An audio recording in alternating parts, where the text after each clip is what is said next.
Hey everyone, welcome to another live episode of the Rocky Mountain Cigar Show here. We're going to be bringing on Matt Booth here in a quick second, but we have a fun guest in the studio, as everybody could see. We welcome Kevin Shahan to the studio for the very first time. Actually, I think this is the first time that you're in Colorado, isn't it? Yeah, I have got a huge gap with what I'm hearing in my earphones. Because you won't hear it on your headphones until Booth comes in. Oh, okay. I don't have it monitored through Okay. because I never wear the headphones. I'm not usually talking back and forth. So here, Booth's trying to jump in the show right now. But Kevin, so you got here in Colorado yesterday, and this is your first time here in Colorado, right? My first time west of the Mississippi. No, actually, I think it was in New Orleans. So west of New Orleans this is my first time. It's a first time in Colorado. Yeah. Okay, so we got looks like we got Booth, but he's having some technical issues. Holy hell. Let's see. Boofy, can you hear me? Let's see. Hold on. There he is. Okay. So I've got a show played through here. There you go. So that'll kick that off as far as the monitoring. Here comes Boofy coming in. So Kevin, as your first time out here, did you kind of experience anything like a lot of people do with like the elevation? Yes, we're bringing you in, Boof. Yeah. We're bringing you in, brother. Did you experience any of that elevation sickness? No, I'm still got a little bit of the jet lag going on. That kind of messed with me a little bit more than I thought it would. But no, that's about it. We're getting you on, Boof. Can you hear us? Yeah, Boof could hear us. He's coming in. Okay. All right. Hey, Boofy, you there? Can you hear us? Probably hung up. Boofy. No, he's there. Is he? He was. Kicked him in. It should. There you go. He was just there. Literally was just there. Boof. I know he could hear us because our microphone source is right there. But anyways, while he's working here, so we had some technical stuff. So while he's working here, Kev, Boofy, can you hear us? Boof. Hello. Just poking at the screen right? like an old See, man. This is technical issues. This is what happens when old people come on. This makes no sense why we can't hear him. All right. But anyways, so Kev, while I work on this, kind of tell everybody what it was like for you to come in here. Did you experience that blanket of no humidity? No, when you landed, it's nice and dry. I really didn't notice that the lack of humidity and the lack of dryness. Now my throat does. Like it's like my mouth and throat are always dry, and I'm peeing like 50 times a day. Like it's I and I'm not drinking that much water or consuming that many liquids to be peeing that much. Boofy, can you hear us? I can hear you. There you go. Good. Yeah, we can hear. Everyone can hear. I can hear you. Fantastic. All right. So you that's really the only thing. You're still a little jet lagged and you're peeing a lot. Oh, Boof, if you could hear us, don't play with anything. Just leave it. You're sexy. Dude. That's it. Don't play with it. You're good. Just leave it. Do I have to change the angle of the phone? No. You can turn it sideways. Yeah, turn it sideways. Fucking turn you sideways. Hold on a second. Fucking unbelievable. I can't believe you've got my fucking man lover in your studio and I didn't even know. Well, it was part of the surprise, and it wasn't necessarily planned out either. He was going to pop in here, but when I told him to come by, he just your screen's not reorientating itself. Why does it do that? I don't know. Yeah, I don't just go back the other way. The hell. Yeah, just go back the other way. The hell with it. It's okay. We get all you. He tells you to stop playing with stuff, and then tells you to play with stuff, and then tells you to turn it back. Normally it's just going like this, right? Normally it's just going like this. So Boof, I see you're back home in Washington. You're not in Florida anymore, huh? Okay. It's true. I think he's outside in his internet. Yeah, probably. I think this is an internet thing for him being outside. All right. Well, it doesn't matter. We'll fix him back up. So What are you doing here then while you're out here? I know we've got a whiskey event we're going to Saturday night. What do you got planned? Yeah, I mean, we originally came up here for the Rocky Mountain Cigar Fest, Mm-hmm. you know, and then when we found out that it got moved to a different state and it got moved by time as well, we'd already booked everything, flights, rental car, everything. So I wasn't going to change all of that, you know, just because the venue moved, because we, you know, put in for vacation time and everything else. So we decided to still come on out because we got so many friends out here. Absolutely. You, the Yorkotts, you know, Jeremy Dasher. We're staying with Jessica's childhood friend, him and his wife and his little boy. So they got a big place with a whole finished basement. So we've got a whole basement to ourselves to save us on a hotel. But I'll be honest with you, I prefer to stay in a hotel than people's houses. You know, I don't. It depends on who it is and how tight the house is. But sometimes you do feel just like you're in the way. You know? Yeah, you know, and I don't know, you know, I'm a hotel type of guy, you know. I'm not, you know, it's just, I mean, we have the whole place to ourselves, you know. It's, you know, probably, you know, 500 square feet, you know, so it's not a small basement at all, and it's nice, it's comfortable, but I don't know, there's just something about it, you know, that's irritating. So, I mean, would you do travel? Are you a hotel or are you an Airbnb guy? I'm a hotel because I don't want to stay in other people's houses, even So if even Airbnb. even Airbnb. You know, when you look at like some of the Airbnb, you hear the, you know, the horror stories sometimes of them charging you for, you know, well, you know, if they charge a cleaning fee, but you don't leave the place spotless, you can get, Right. you know, I've done a Verbo, you know, twice, but I don't know, just hotel, you pull up, you've got all these people, you know, to attend to you, and, you know, I don't know. I just I definitely prefer a hotel versus a house. I don't disagree with you. I much prefer, but I will have to say, you know, Booth. So we'll ask you this as somebody that I don't feel is hardly in this country at all anymore. You seem to be a very well-traveled individual. Can you hear me?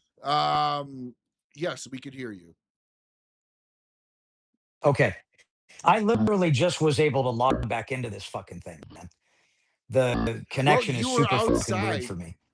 Yeah, you were outside. Maybe it was internet. I don't know. I've had this for the last couple of times you've been on the show. So. So it's your fault, Matt. That's what It's my fault. It's fault. That's what he's saying. I would never blame him.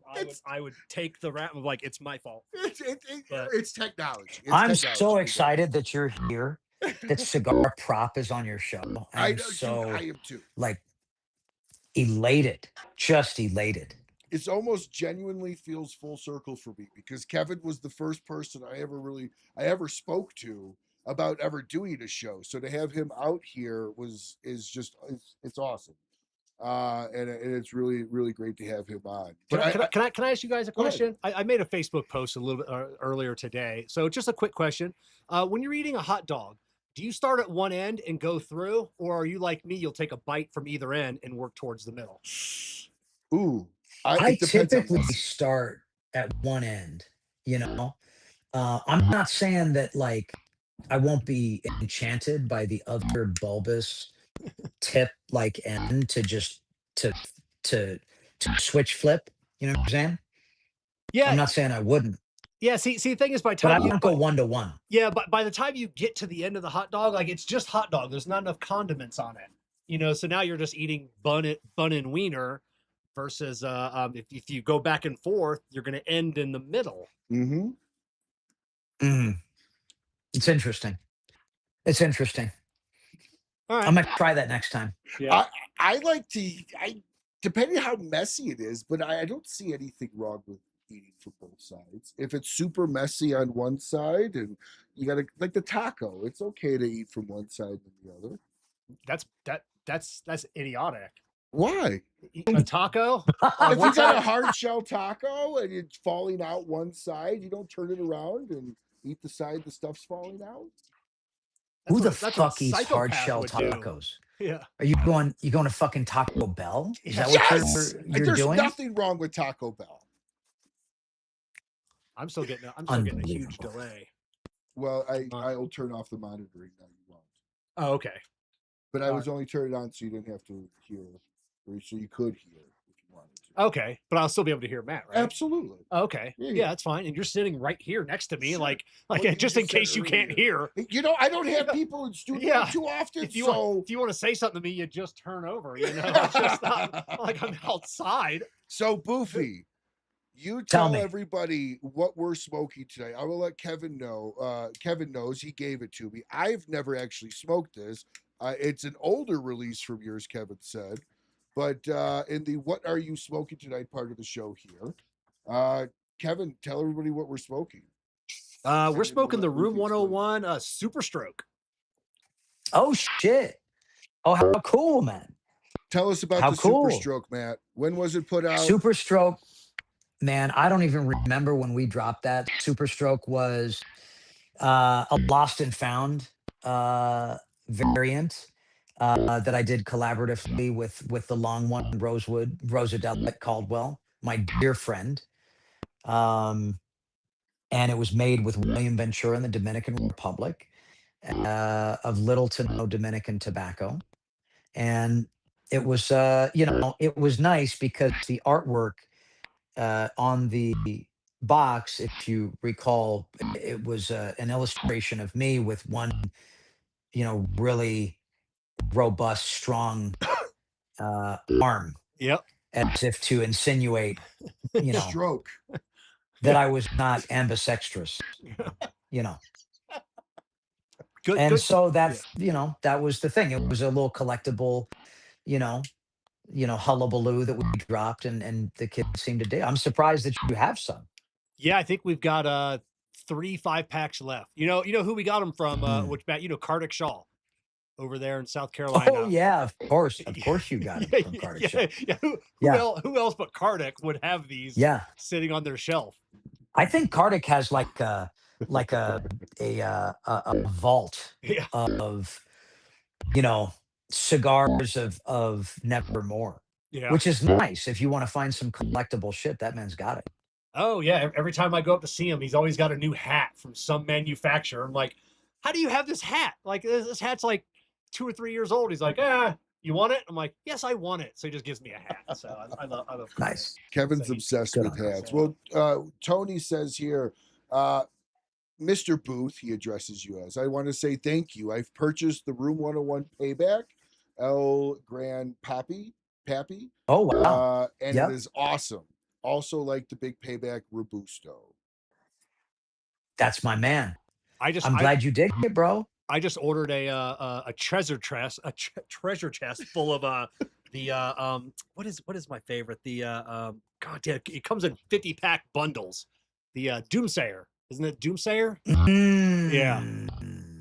You do love that fucking Doomsayer. I do love that. Like you alone kept that series alive, I think. It's just, it's a sub like $6 cigar, and it's just, it smokes like it's a sub. Yeah, it's a $10, $12 cigar. No, it's so I just buy them by the 50 crate. Yeah, it's a great cigar. So thank you very much, Steve Saka, for sponsoring the "What Are You Smoking Tonight" segment of the show.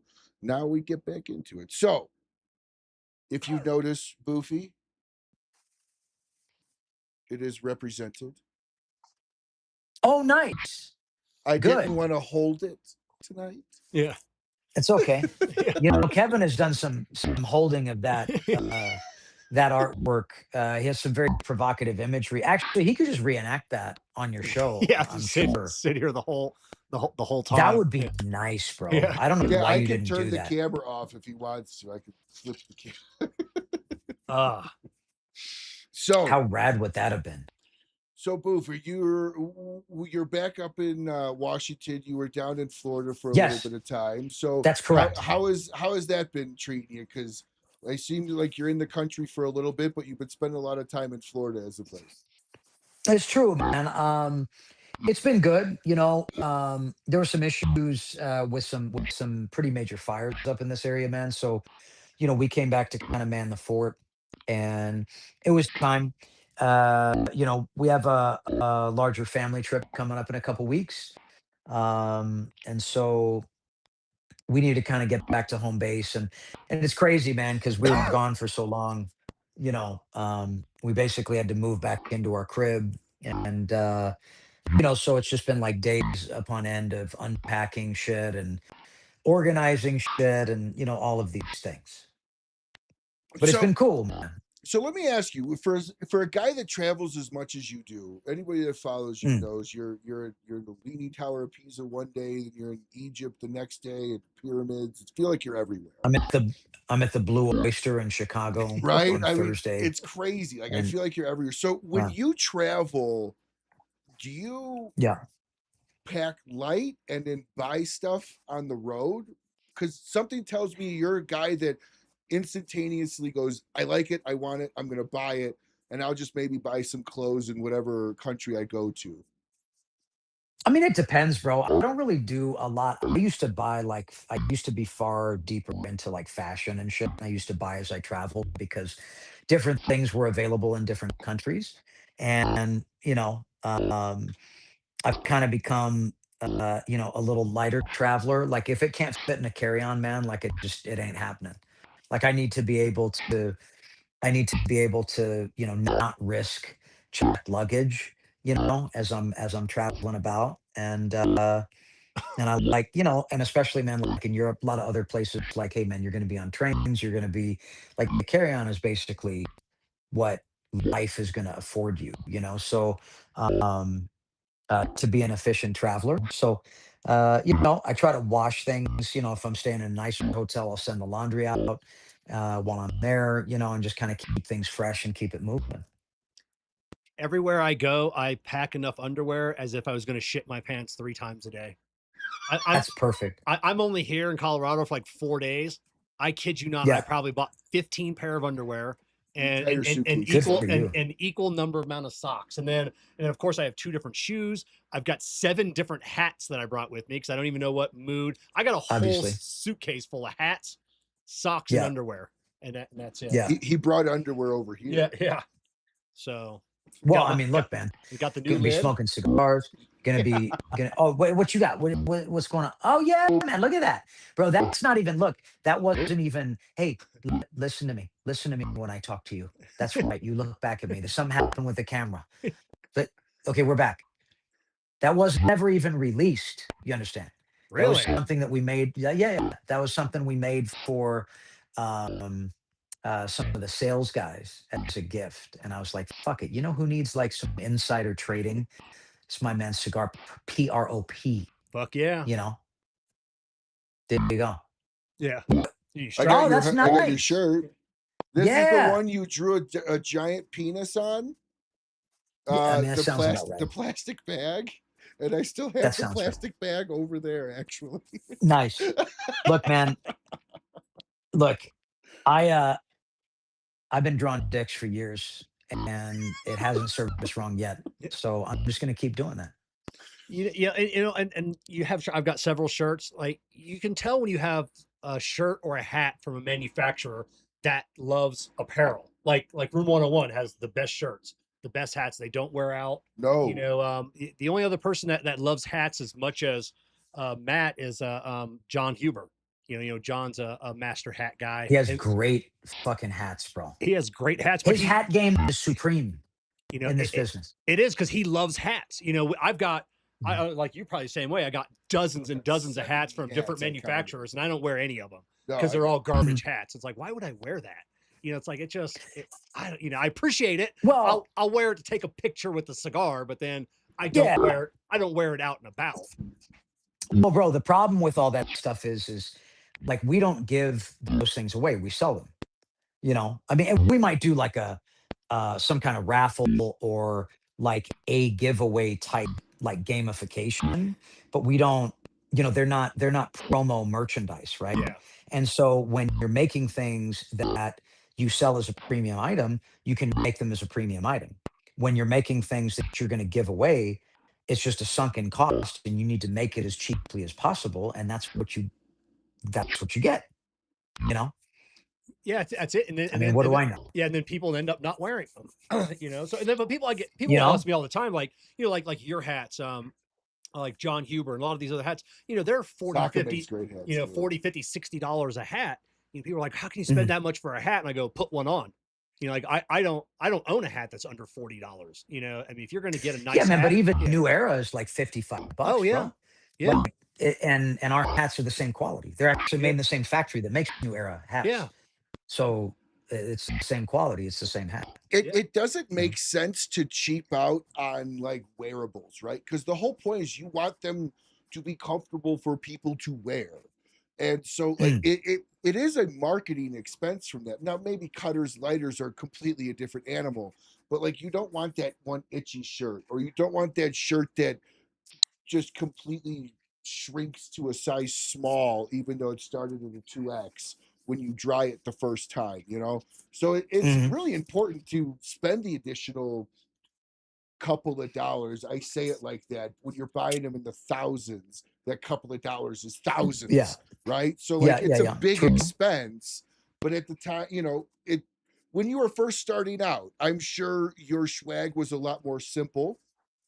And a whole lot less often than as you grew and got bigger. Yeah, I mean, you could say that. And you can always tell the California influence in Matt's shirts, because your shirts are heavier than anybody else in the industry. A lot of people have like these super light, flowy shirts, and your shirts are generally more thicker. Girthy. They're girthy, girthy. And that's strictly like that's an LA thing. Absorbent. That's a I mean, we use the same shirts that we use for the car club and all that. Yeah. For our blanks and they're nice shirts. They're a quality shirt, but they are thicker, and they take on a different appearance. They fit and feel and wear differently. It just is what it is. So Matt, you're the first guest I've had on since Rocky Mountain Cigar Fest. What is this? Obviously wasn't your first Rocky Mountain Cigar Fest. You've been to many of them in Colorado. That is correct. What was your take on, and be brutally honest as you usually are, what was your take on this year versus previous years? Was it a plus? Was it a negative? What's your thoughts? So, and I'm pretty vocal about this, like overarchingly so. Rocky Mountain is my favorite multi-vendor event in the industry. And it's my favorite multi-vendor event because for whatever reason, the format allows for the most interaction with the consumers for me. I could see that. Oh, that was him, guys. This is not me. We'll bring him back. All right, I'll keep an eye on it. Wait till he comes back. Hold on. So, Kevin, have you? Oh, here he is. All right, there you are, Matt. We got you. Am I back? Yes, dude. I didn't do not disturb my fucking phone, and my dear friend, the Nightcrawler from Cigar. He's one of these tobaccophiles of the premium varietal. He was trying to connect with me fiber optically through my cellular device, and it disrupted our entire shit here. You see. Now, not a problem.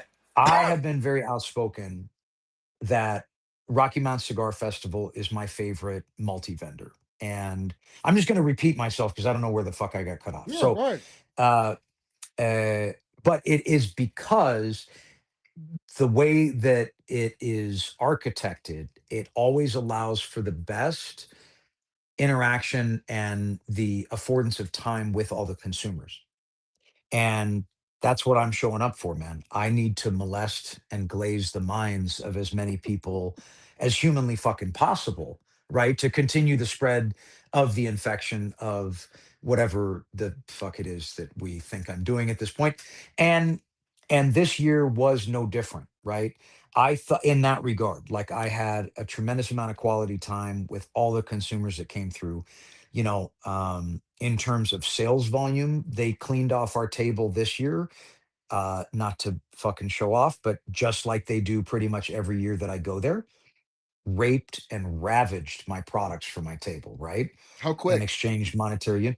I'd say it took like 3/4 of the day. We sell out. We have that, but I mean, we sell out faster. I mean, if we wanted to be super judgy, we've sold out much faster in the past. But we had a big ass stack of fucking Johnny Tobacco Nut on that table, man. And the demand far outweighed the amount of product we had. Like we had like sample bundles for giveaway, and I just ended up selling those too, you know, because the demand was there. Like if I had Okay. twice the amount of fucking what No, what hap- I thought I was oh, muted. I was just telling Kevin your sound is much So better on this retry coming in. That was so only because of what. Don't worry about it. I thought so you couldn't hear so me. so it's Matt, now it's better. No, don't worry about it. Continue. yeah. Continue. Unbelievable. I thought I I, muted myself. Unbelievable. I don't know what's going on here. Don't worry about I it. don't know what's going on either. No, I thought this don't was worry about it. supposed to be This a is great. professionally developed This is a show. professionally People are developed show. I just Somewhat I didn't professional. I You get me let's not frustrated, get Matt. let's not get I too so reckless here with I these get so terms. butterflies in my so stomach. Matt, these big multi-vendor events, are are they more relaxed, because since you have a business daddy now? Like it's not, it's not all you. You're not, hey, this is my company. I've got to push. I have to sell out. I have to sell out. I got, does it take the pressure off? Well, Knowing you so got a little bit of a team behind you, and if you don't, you just blame it on one of them if something goes wrong. well, it's always, the important thing to understand is that in any hierarchy, it's always the salesman's fault, which is great. It's a very useful tool. And any salesman in the business that hears me say that will quietly laugh to themselves, saying, "God damn, this Booth's fucking right." So I will say this just to finish the thought. There was no love lost for the event. In fact, I thought the location was cooler. I thought that for me, I took note, like it was a quick in and out for me, as you know, Kevin, as you might imagine, It's always a is quick in standard and for out me. for you. Is Yeah. a quick in and out. But like I was like, fuck, I want to come back and actually like have, come and do all the dojo shit in advance and like really spend some time in Cheyenne next year. So I loved it. In terms of is it less stressful? I mean, I still don't give a fuck in the ways that I never did. So that's like a constant. And then, in some ways, yes, but in most of the ways, it's the same, man, because I continue to apply myself to, to the facets of the business that only I can do. Like But no one's gonna go out and French kiss the customers like me. Yeah. that's Nobody's true. gonna, you Reach you think arounds. Yeah. I mean, you think that some dude in a golf shirt's gonna fucking grope a customer in a way that they appreciate versus file a lawsuit? There's a fucking nuance to this game, dog. And so that's the whole point is like, look, nobody's gonna be, bumping uglies with the people the way that I do. So I just keep doing it because it's what I do. And I love doing it. Goofy's I don't know if that infamous makes it bowling easier or ball not. grab. Yeah. Well, what? Speaking of like companies that have a business daddy, have you talked to Robert lately, Caldwell? I haven't seen hide nor hair of him. What's he doing? That motherfucker, that dear friend of mine, is working on the most beautiful, gorgeous, radiant, tri-country wealth tan that I have ever seen in my life. His skin is so bronzed. It's like it's hard. Am I talking to Brad Pitt? I didn't know he was this tall. It gets very distracting interacting with him. You understand? You know, it's hard to talk over the volume of my erection Yeah. half the time. You see.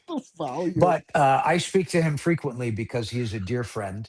And, we enjoy many a delightful volley of conversation. He's doing great. Yeah, it seems like I just like, especially this year, like I never catch him. Like he doesn't do his lives or as much Mm. anymore. I don't see him No, on he's the no, he social. doesn't. So yeah, I love talking with him. He's a great dude. I feel like I've seen a bit more of him on social, but it's been not live. It's been like, I think Commercials. he's doing little, video blasts to try Mm. to reach out to the consumers and whatnot. Okay. Yo, how do you like this fucking lighting shit that I just got? Does I this look love it. nice? Looks Yeah, it great. looks Does The it good. look skateboards in the back look awesome. You like that? I This is my do. little home office. These are all original decks, by the way. Oh, You know. you know By the what we way, need to if talk anybody about? has, by the way, if anybody has The Sims Staub white dip, you need to call your boy, okay? Because you need to DM your boy. We'll trade some cigars. We'll do something. Daddy's gonna need that deck, and I'm tired of the universe depriving me of it. It was my first pro deck. I bought it at the Orange County Fair at the fair, in fuck man. When was that? Had to have been like 89, 87, 87, Wow. maybe. And I think it was Hot Skates from Orange that had a booth there that tragically they're out of business at this point, you know. So that deck is your white whale. So Well, White whale. yeah. we White whale. Boofy had a birthday recently, right? Yeah, just recently. I did. I And became you're 49 officially Earth out years of old. you're officially you're almost out of your 50s. That's correct. I'm almost there, and I'm really excited about being 50 because from my friends, my close friends that are in their 50s, they say in your 50s, you totally stop giving a fuck. And I was like, oh my God, what's that going to seem like for me? You know, like this gets there's even more of that. Like there are levels, and so I'm looking forward to it, man. But I'm going to enjoy and savor, of course, as you know, every moment, man, because that's what this is all about. Yeah, I'll be 49 in a few weeks. And I Oh found that I shit! get older. I motherfuck inanimate objects more than I ever have. Like just I get that. random shit around. Like fuck you. Just will come out what? And I'm like, I dropped something. My back hurts. I don't want to pick it up. So, but It yeah, feels nice though, right? yeah. It To be does. so expressive. Oh yeah. The freedom of expression. You see.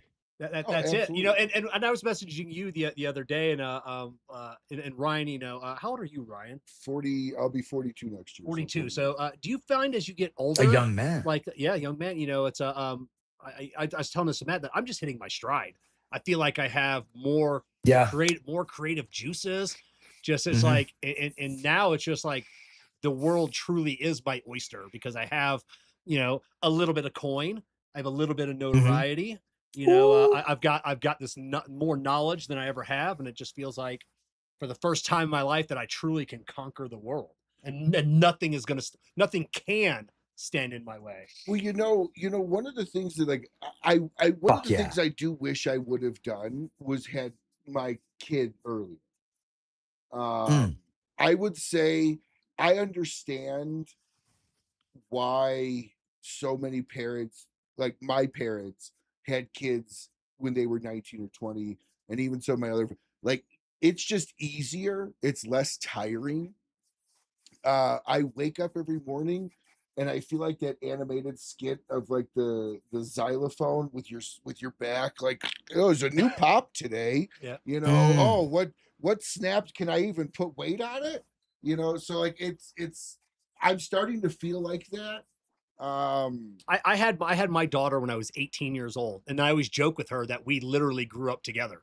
We figured out Ah, life. We figured out life together, yeah. and now she is my, she's 31. She's my best friend in the entire Hmm. world. I mean, Hmm. our favorite pastime would be like going to somewhere where there's a lot of people and then laughing when people fall down. That's like our pastime. Someone falls Dang. down a set of stairs, like 2 or 3 steps, we'll just laugh and laugh and laugh. Cold And as ice, bro. she developed my sixth sense of humor, for sure. But kids are great.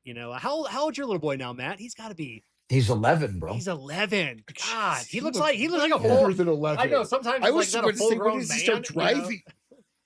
So You know what's been cool about him, man, is like the industry has watched him grow up. yeah, Yes, we yeah, have. yeah. And I've always been obviously like he's my first and only child, and so I was just like psychotically, dedicated to the idea of being a dad, and I still am. I love it. It's my favorite thing, actually. But I'd carry him. People saw. I mean, he didn't come into the trade shows, of course, but Yeah. I'd show up to Vegas and I'd have him in a chest carry. And it's just he's been. he's been with me the whole way, or I've been with him the whole way, I guess you could say, you know? Yeah, yeah, I've Um, followed him. See, I mean, I've been in this industry 10 years now, so yeah, yeah, since he was a toddler, we've watched him, yeah. grow up, and it's great. Not a lot of Drew Newman's the other one that the industry watched grow up. Okay. From getting in, he was like 15 years old, and then where he's at today. So it's Right, right. it's fun watching him grow up on the socials. So So, all Hmm. of them. so let me ask you this, Booth. Are you obviously does your son take more personality wise after you or your wife? I mean, is your son outspoken? Does he give it back to you the way you give it? My son is, you know, an amazing dude. He's kind of like more than I could ever be in a lot of ways, right? I feel like he is evolved from both myself and my wife, you know? He's definitely, I've always pressed and trained him to be a noticer because I believe, it's important to notice things. Because one, how are you supposed to make intelligent jokes about shit if you're not watching out for the all the gold that life serves up to you? I mean, if you're gonna talk shit, you have to be a noticer, you know and the courage to go for it. I think, the only real rule that we've ever had in our home is, like, you're not going to get in trouble if it's funny. You get me? Because you have Yeah. to fucking commit. Like, if you're going to go in with some dicey, some spicy type stuff, like, if it hits, you're good. If it's Give us an garbage, example of where you would be like, that's acceptable. oh, bro, I don't even know, man. It would have to happen organically. I if it's funny, if it's genuinely funny, nothing is off the table, right? And so if it's something that would hit like in a comedy club, then if I get pleasure out of hearing it and it's funny, then there's no harm, no foul. But if it's just crass and you're using bad language, then you're fucking up. So who's more of the pushover, you or your wife? Me, Yeah, I yeah, figured. I me, figured. I Dad, bro. dad is figured, but I had to always. ask. I had to ask. I had to ask.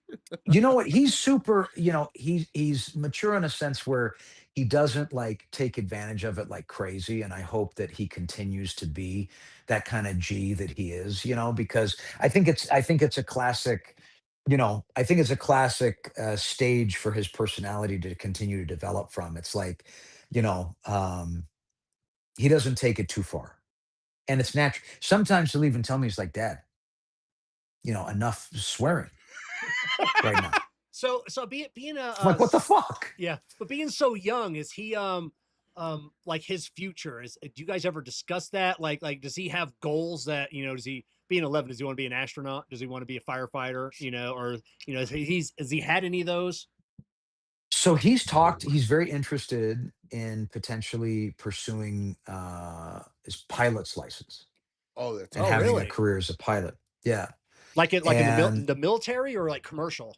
no, like commercial, like Okay. civilian, like Yep. commercial. Okay. Those guys make fucking sick money, bro. Oh, And they They travel the do. world on somebody else's dime. They I mean, bro, do. the top guys at Delta are making in the 500s, man. And if he's good, well, You know what I mean? he goes private. He even makes way more than Hmm. that. well, on his behalf, I mean, he is already traveling the world on somebody else's dime. So yeah. You ain't fucking wrong, huh? You ain't wrong. Yeah. So it's just a continuation. Yeah. Just a, It's like yeah. from one checkbook to the next. Yeah, great. But I don't exactly know where we end up, professionally. I mean, young guy, but we did have a very serious conversation when he was younger.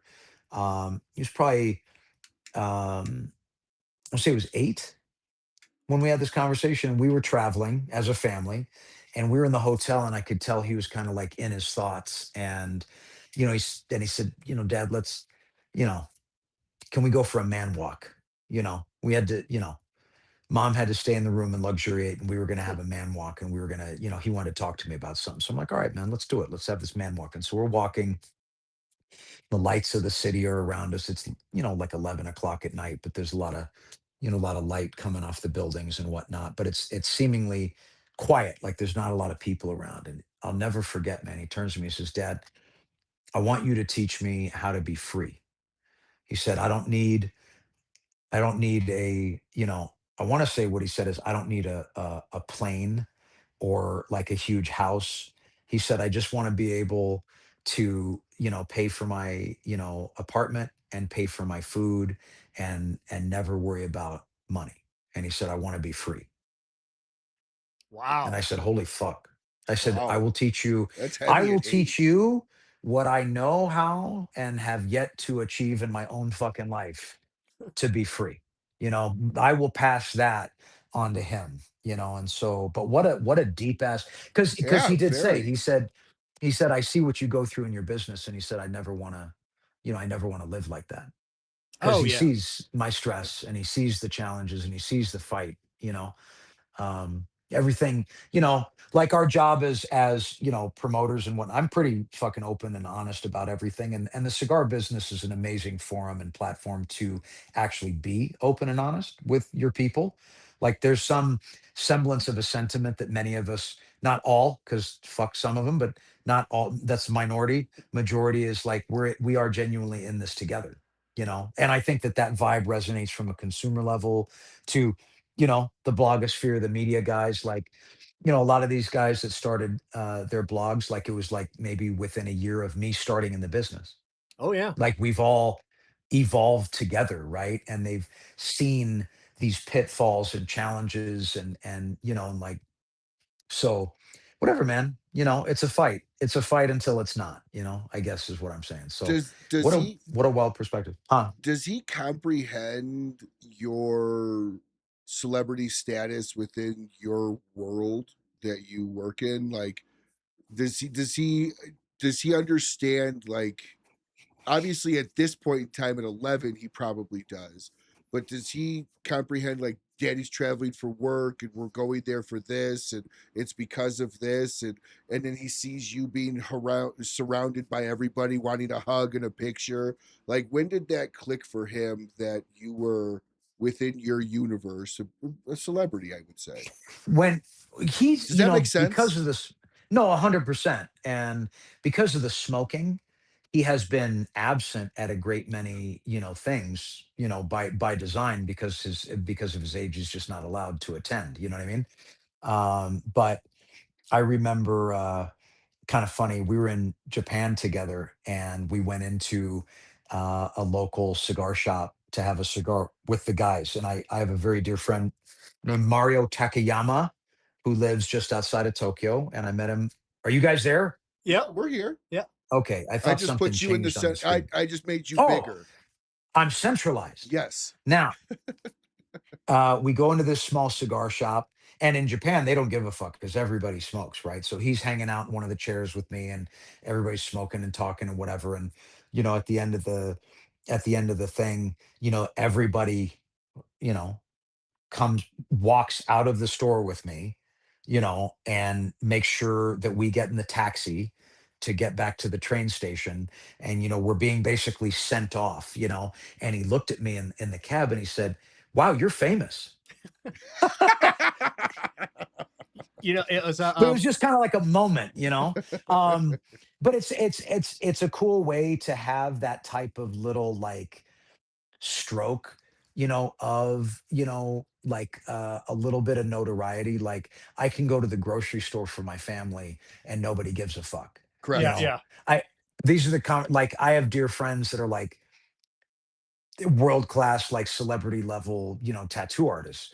And in that world, I mean, it's it might as well be fucking Bon Jovi Yeah. 1983 Correct. walking in the room, right? But they walk down the street and somebody's like, "Wow, that's a wild looking fucking guy," but I don't know, who the fuck is that, right? So it's like you get to have it in spurts, I guess, which is convenient. Because man, if every day of the guys that really have that shit, it's like every day of their life is a fucking PCA trade show. Oh yeah, for every sure. day. Yeah, I remember when my daughter started her job at the hospital she's at now. Like a couple days go by, and one of the nurses comes up and goes, "Is your dad famous?" And she's like, "Why?" And the nurse like, "Well, I kind of creeped on your Facebook page, just like basically see who Ah, who this new girl is, that's starting at the hospital." And then brought her to my weird and wacky, social media. And then Amber's bro, just I like, hope she saw the picture. You know the "Oh, one. oh I yeah, hope yeah." she saw that pic. Yeah, her friends have mentioned several Yeah, times to her about the photos that I take. So, nice, so nice. she likes it. Sometimes it's a bit much. She's like, "Hey, it's whatever. Stop creeping on my Facebook. Seeing what my dad's up to." A couple of her friends from the hospital friend requested me, so now we're friends, so they can just creep on my own. Yeah, they just creep direct. Yeah, that they do. So That they do.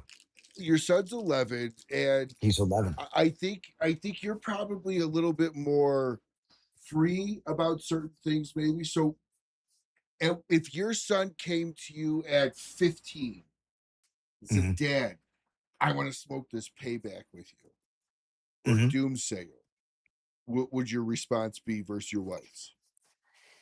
I mean, I got to be honest with you. Since we're on a recorded line, I would have to say that I would say absolutely not until you are of legal age, my son. Yeah, Theoretically, then, say this is 35 years from now or 100 years ago. yeah. We'll say this is Mm, 100 years ago, and you Well, had yeah. a son. well, his son was 11, so he probably wouldn't have survived. Well, we'll 100 say years he had a ago. son for Yeah, yeah, 100 yeah, years yeah, ago. yeah, yeah. What would Boofy say 100 years ago when there was no If the law? system wasn't in place and the subject and the question's totally hypothetical, Correct. of course we'd smoke it. What about the tattoos? Is he interested in 'cause, I mean the tattoo He's life? I don't think he hasn't mentioned it. And like, man, I got so many tattoos like early on, like when I was in the Marines and shit. Like all of them have been like covered over with much better tattooing at Yeah, this point, you know. Um, but I was like, man, just like, you know, you have your whole life, to put things on you permanently. yeah, And like just wait, bro. Unless it's like my name, dad, yeah. mom, like that shit'll never go out of style. You do that next year, it's cool. I'll sign the waiver. Like you're good. But fucking dad, right? Just Yeah, boom, yeah. And This is the that's neck cool. That's tattoo. cool. That's cool. Yeah, Now, big rose. yeah. Huh? When's the last time you got a tattoo? At the fucking trade show, bro. At the trade show, because my friend Luke Westman came, Like this because he's year? like, yeah, this year he's Oh, okay. he's a tattoo artist. And we were hanging out one night and he's like, hey man, can I tattoo you? And I said, well, fucking shit, yeah. And so we popped into like a local shop that they knew him, and they loaned him some gear and he tattooed me. Jesus, Now, it's like a doctor having residency in a yeah, hospital. Let me just pop in and use your oh gear yeah, real quick. that's guest spots, man. That's that's a thing in the tattoo world. Guest spots. Hmm. You just walk in Hmm. and just some guys. That's all they do. They have their bag of like their carpet bag. And they go all over the world Yep. just doing guest spots. And it's Yeah. yeah, it's great. Well, Now, eh, are they getting more painful as you get older? I have found that. Oh my God, bro. Fucking stop. I just They I just hurt so fucking bad, man. it just Fuck. I just had my whole head redone, and Yeah, ouch. and when no, probably 15 years ago, 18 years ago when I had it done the first time, like that was a breeze, man. Like 2 sessions, head was done, and we are good. Now it took 3 months, 3 sessions, at about 5 hours Hmm. each. And at Hmm. the end of each one, I thought I was gonna die. Yeah. It hurts so bad. And it sucks, man, because like I still have some open spots because I mean Yeah. I'm going Yeah. for full okay, so meat somebody that I out there have is. left is super fucking zesty, right? Yeah. Super zesty meat. And so I'm like, God shit. So I got to figure this out because I can't be just leaving this flesh meat exposed. We got to fill it up, That's it. And then but I don't know if you're like me. I mean, the whole lidocaine and pain that's not an option.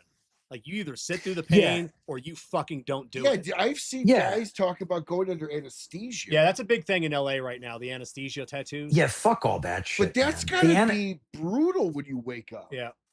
Well, and by the way, I think somebody did, but when I heard people were starting to do that, I was like, somebody's going to fucking die. And I think somebody did die actually doing that because they literally their people they put them under, man. Hey, They put Like, the last one I saw, they put him under, and they had 3 guys yeah, working on this dude. And for me, with spending my whole life in tattoo parlors, that doesn't seem like that's going to heal. I mean, you can't do, in my opinion, like a full back piece in one day. I mean, there's line work, then there's shading, and then there's like the whole back piece. I'd love to see the long term of those people that have yeah. got Well, look, dude, in it. and the reality is like when you tap out from a tattoo, a lot of it is psychological, but a yes, lot Mark. of it is physical too. Like you're starting to get the chills because they're fucking carving into your Yeah. meat sack for like hours, right? And so you're getting cold, you're getting, like some level of fucking trauma is happening to your body, right? And so you know um you being done is in many times your body saying like, hey man, we're going to stop this, for now. And there have been times, man, when I've had a lot of work done, like I've gotten sick, like a little cold, whatever, but like you're really beat down from it physically. So to have that much done to you at once is dangerous, man. Yeah, when I went, well, the first session on my head, we were gonna try and do 6 hours. And like Hmm. the between 4 and 5 hours, I was freezing. I put my hoodie Yeah. on. I couldn't get cold or couldn't get warm. And then Yep. because I was on my side, my left leg started shaking so bad I could control it for a little bit, like Right. mentally stop the shaking, but it got to the Yep. point it was moving so fast, and he just put his gun down, and he's like, "We're done." Didn't you say your teeth were Yeah. chattering?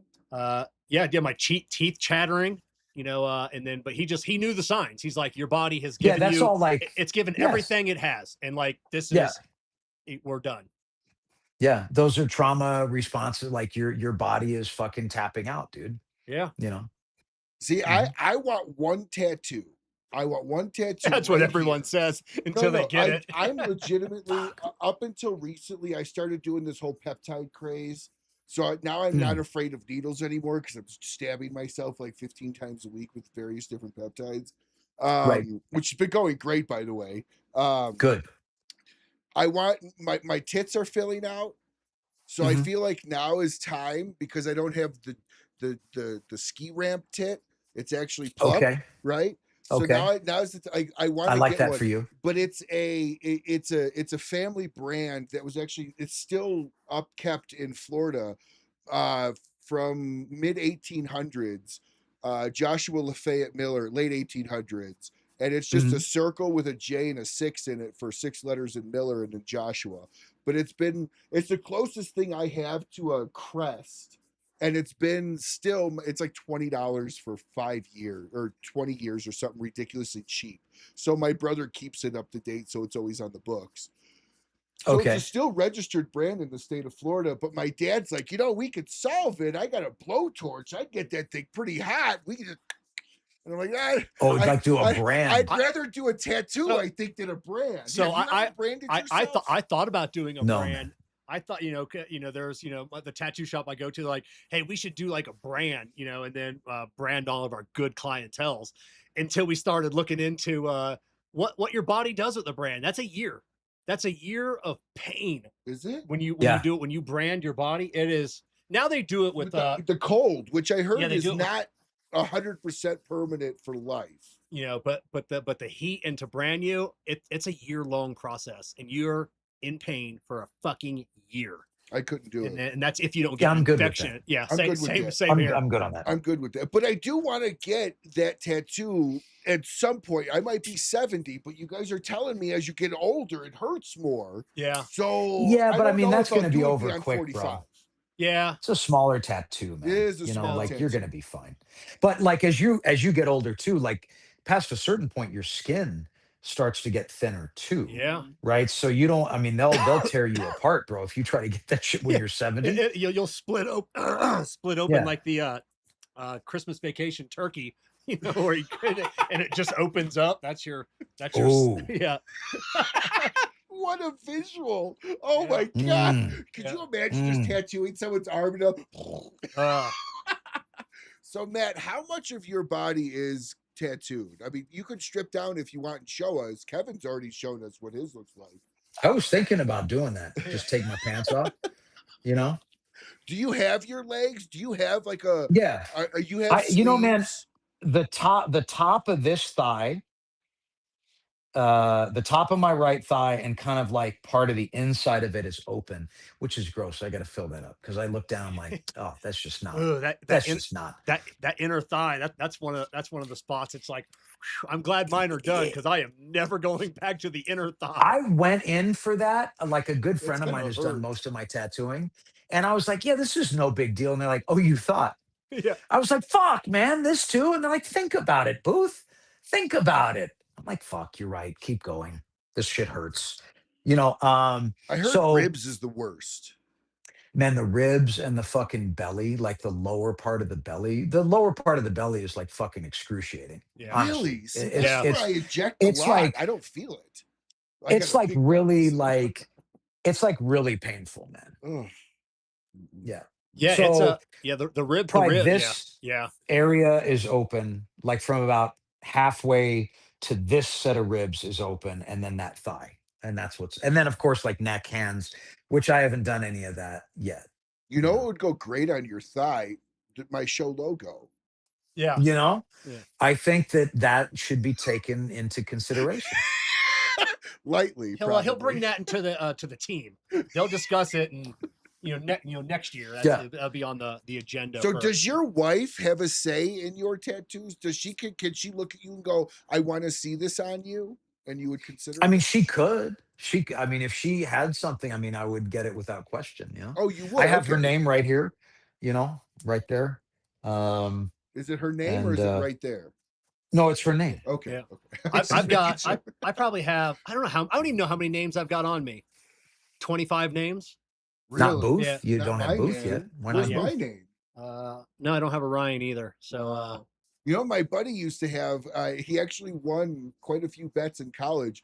He got tattooed on his butt, your name. yeah. And he used to tell people, I have your name tattooed on That's your ass." amazing. Yeah. And they would be classic. like, no, you don't. No, you don't. He'd be like, yeah, I'll show you. He'd win beer or something. Like he'd do Yeah, it like a frat party. the butt. For a while, I was looking for the most painful spots. I didn't want my hands or throat, because I didn't have a beard way back then. Those were job killers. Never put them where a judge can see them when you're wearing a suit. Yes. Mhm. So, but yeah, a buddy of mine, he said the butt was the worst. For me, the ribs and my armpits are 100% done. The armpits was Oh wow. that was Ooh. unique. Because you're walking around for like a week like this because you can't put your arms down. Yeah. But yeah, so Yeah. Ouch. yeah, the ribs. The butt was painful, but not the way. Like I would rather have my ass tattooed again completely than do my belly. Yeah. Oh yeah. I'll do butt for belly. I'll trade How if there's a many way to trade that. how many cover say out of 100% before your first cover up to now, how many of your old tattoos are covered up with new? Before you got your first cover up to now, how many have covered up? Like fucking almost 80%. Okay, Really? so you don't really have any I mean, younger tattoos. 80%, but of what was old that's covered, but some things were just put on and left alone too. Okay. You know. So did you get obviously you've got Room 101 brand stuff out there. You've probably yeah. got the Kitsugi, or not the Kitsugi, but your Namakubi and stuff like that on there. Yeah, I have most of the brand characters tattooed on me somewhere. Okay. We should do a show where guess where Matt has tattoos in. I just gave up all the info. Well, no, because know? you said they're on you somewhere, so we could guess. It's a leg, it's an ankle, or an arm, or a nipple. There you go. Because I mean, you at this point you probably have your nipples pierced, right? Like I assume you have the No, man, I chain. had You them have the pierced like a chain. long time ago. You would think, right? And dude, honestly, like I would love to do that, but my titties rejected them, man. They Oh rejected the piercings. man, you get into a You know, a fight long with time your ago. wife and she just grabs that chain. Mm. Yeah, I was never interested in having the nipples pierced. That wasn't my wasn't my thing. Okay, Yeah, bro, I Richard said tried it it. and I was like, nah, man. And it didn't work out anyways physically, but Yeah. it was a momentary lapse in judgment. Let's just say that. Yeah. It is what it is. So Richard says that there should be a contest for somebody who ever gets the first Rocky Mountain Show tattoo. Some tells me I'm going to be liable for something if somebody gets Well, infected. no, you can't promote, you can't become like a lot of times people will ask, my permission to tattoo our artwork, and I'll say I'm honored, and like this is 100% your choice, and you know, um, I can't influence it in any way, shape, or form, because you start to get into a situation where, your logo, your intellectual property, something that you use commercially is being tattooed on someone.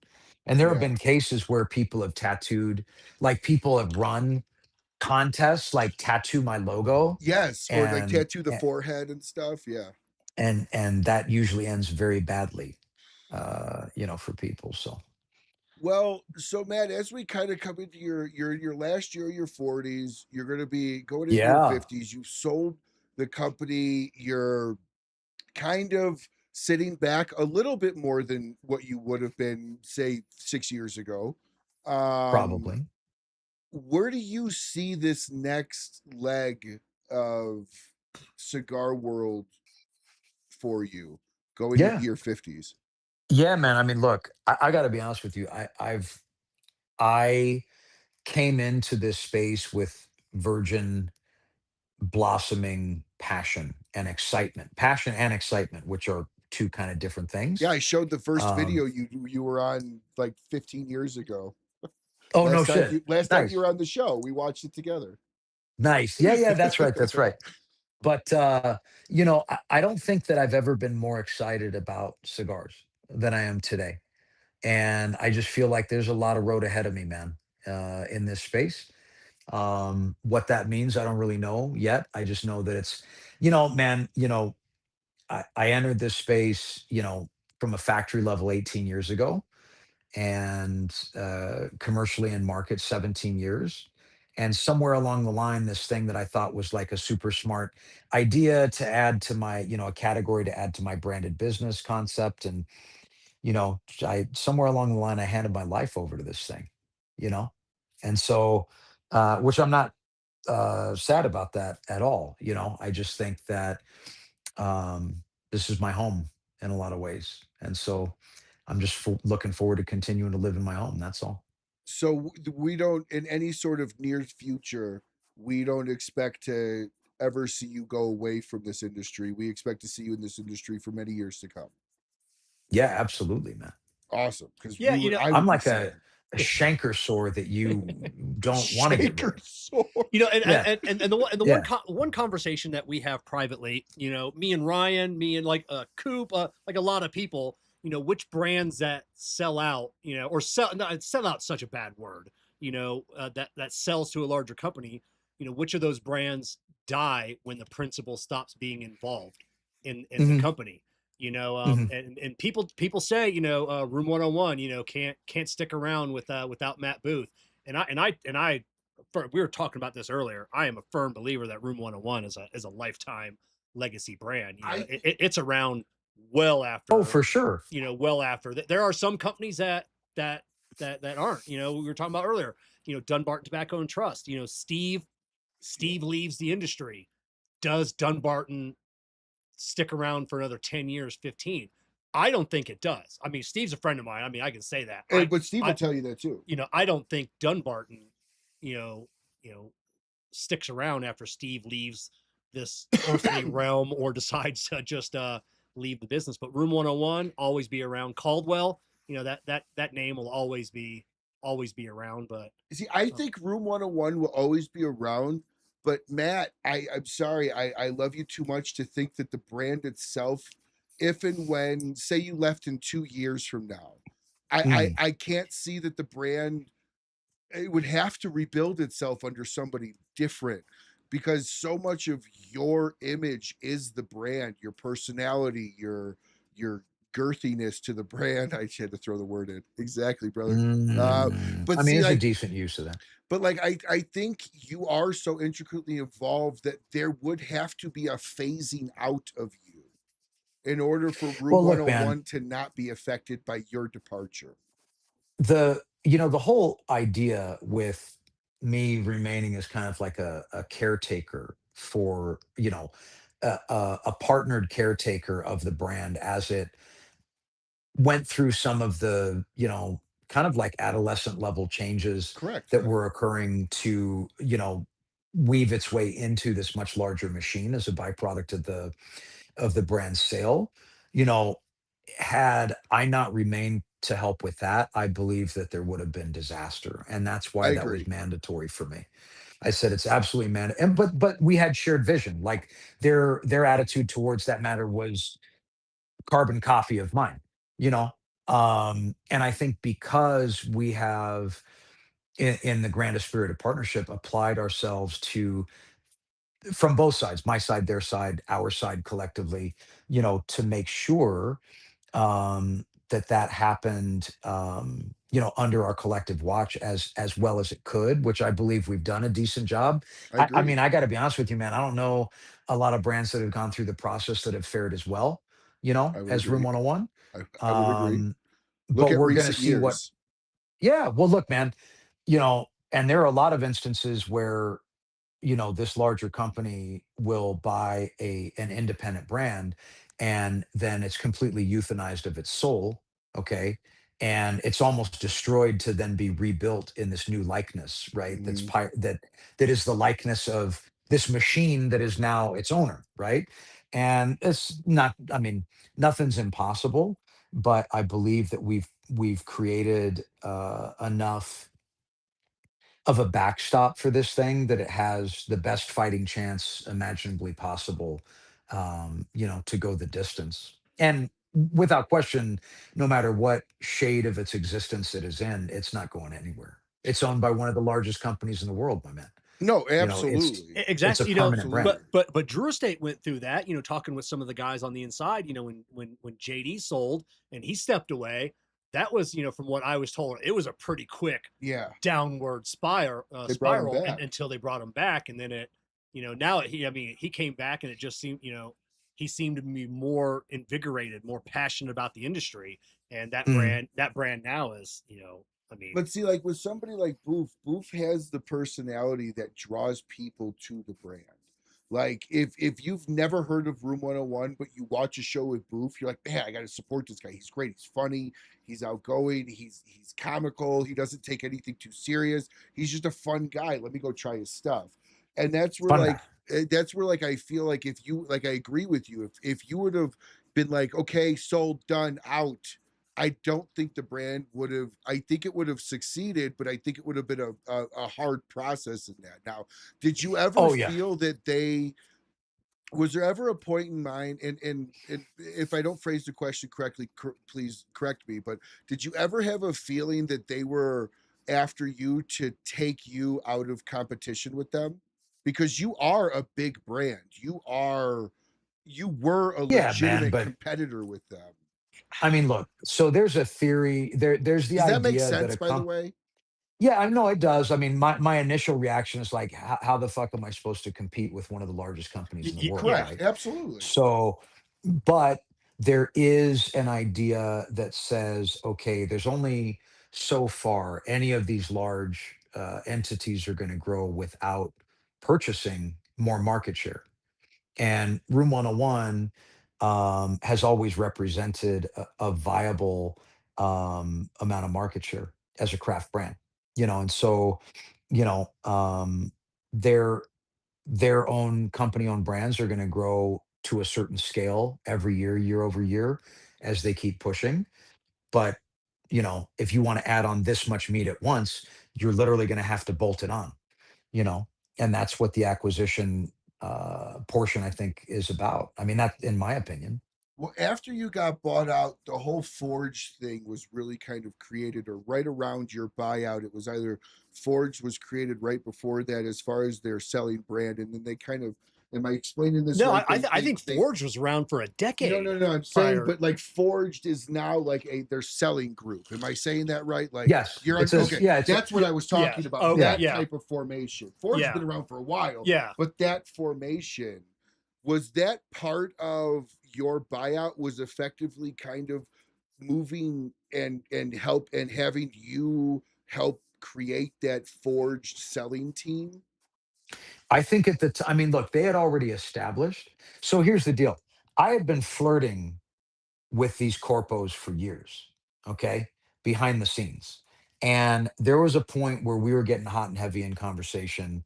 And what was to happen was that they were gonna develop and launch this more craft driven, younger Salesforce component. Like they were going to create an additional sales team that acted as another cell that represented different brands, and a brand like Room 101 could have been the fucking hood ornament on that vehicle, right? And Mhm. that was kind of the way that it was presented to me. This was years ago. Correct. Now, that didn't happen at the time. They ended up not developing that group. And and I basically got the call that said, hey man, we're not going to move forward with that thing for now. So we'll just, keep the conversation where it's at. And you know, and that was that. And so, Matt Booth keeps on fighting and keeps growing his business and whatnot. And this was a couple years later. I saw a little blip on the internet that that they had launched this new selling initiative called Forge, and I read what it Mhm. was all about, and I was like, "Yo, guys, remember me?" And then that was kind of the beginning of the. I was like, "Well, there it is," Now And with so, huh? when they originally approached you, Yeah, and those talks didn't go through, yeah. did that change anything in your business? Like, were you saying, okay, now I've really got to start more sales or more promotion, to get these No, guys, get their attention a little bit more to, come back to me. no, man. I already had their attention. Yeah. You know, and it made it clear that if I had their attention, I probably had a good deal of attention that I didn't even know that I had. And so my job was just to keep fighting and keep growing, and keep being present in the industry and just keep doing my thing, you know. And I knew that it was only a matter of time before I was going to punch that ticket somehow, you Yeah. know. So when Mhm. you so from the very if you don't mind sharing, from the very first Yeah. conversation years prior to the eventual sell, how long was that overall conversation? How many years? Well, I mean, the conversation really took an intermission, right? No, So I'm you saying could from say the like, entire thing. Yeah. Yeah. fuck, when was that, man? Because I remember when I got that. I remember exactly where I was when I got that call, because I felt like a giant brick had just been dropped in my stomach, you know. And then I had to fucking suck my thumb and walk right into a cigar shop and conduct an event, Yeah. you know. So Like I was literally explain getting what my you butt mean by that. cheeks. Yeah. Yeah, I was out of what's that? Explain what you mean by that. A giant brick dropped in your stomach. Was it a Oh man, good well, I mean, thing I or a was like, bad thing? no, it was a bad thing. Okay. Like we were building this super flirtatious conversation where I thought, like, fuck, man, like you're literally staring down the barrel of like, hey, man, this is like, I'm going to be retired, you know, like this is what I've been fighting for, and when they say we're not going to do it, you're like, Oh, that Oh, conversation. okay. Oh, Yeah. I thought you were yeah, talking about the Yeah. very first Yeah. phone call of, Yeah. hey, we're interested in buying you. yeah. So the first, fuck, man, I mean, 6 years.